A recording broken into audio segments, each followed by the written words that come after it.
বৌমা, আমার ছেলে 2 মাস কোনো টাকা পাঠায়নি, সব টাকা তোমার কাছে দিছে। তুমি আমার টাকাগুলো দাও। জান পাখি, তোমার আম্মু আমাকে অনেক ঝাড়ি শোনাইছে, তুমি 2 মাস টাকা দাওনি, এটা বিশ্বাস করছে না আম্মু।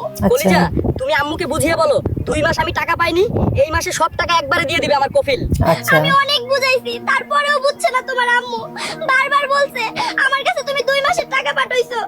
আমি এবার একবারে বাড়িতে চলে আসব, বাড়িতে গিয়ে আম্মুকে বুঝিয়ে বলবো। তুমি টেনশন করো না সোনা পাখি, তোরা সবাই ভালো থাকিস, আমি বাড়িতে চলে গেলাম। আমাকে ভুলে যাস না যেন, নিয়মিত ফোন করবি আমাকে। আচ্ছা, তুমি আমার ছেলে সব টাকা তোমার বাপের বাড়ি পাঠাই দিছো, তাড়াতাড়ি আমার টাকাগুলো সব ফেরত দাও আমাকে। ভালো থাকিস রে পাগল, আমি এবার একবারে বাড়িতে চলে যাচ্ছি। তোর সাথে আর কোনোদিন দেখা হবে না আমার, তোর জন্য অনেক কষ্ট লাগছে, ইচ্ছে করছে তোকে আমার সাথে নিয়ে যায়। নিজের খেয়াল রাখিস, ঠিকমতো খাওয়া দাওয়া করিস। একদম।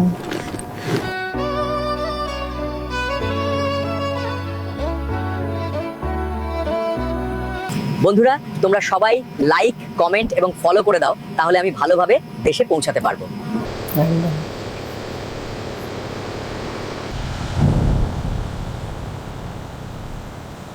কতদিন পরে আমার দেশের মাটিতে পা রাখলাম।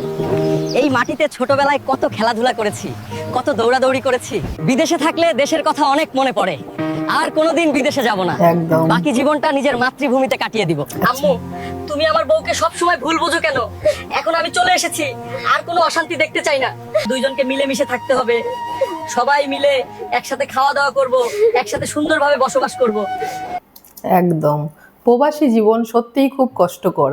যাই হোক, দেশের মধ্যে থাকা বেটার আমারও মনে হয়। কিছু কিছু শাশুড়ি সত্যি এরকম আছে, সবেতেই যাই হয়ে যাক ছেলের বউ দোষ খুঁজে বেড়ায়। এগুলো প্লিজ করো না।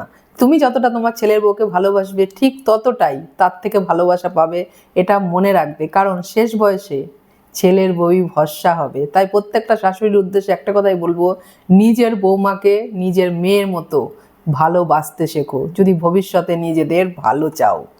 লাভলি।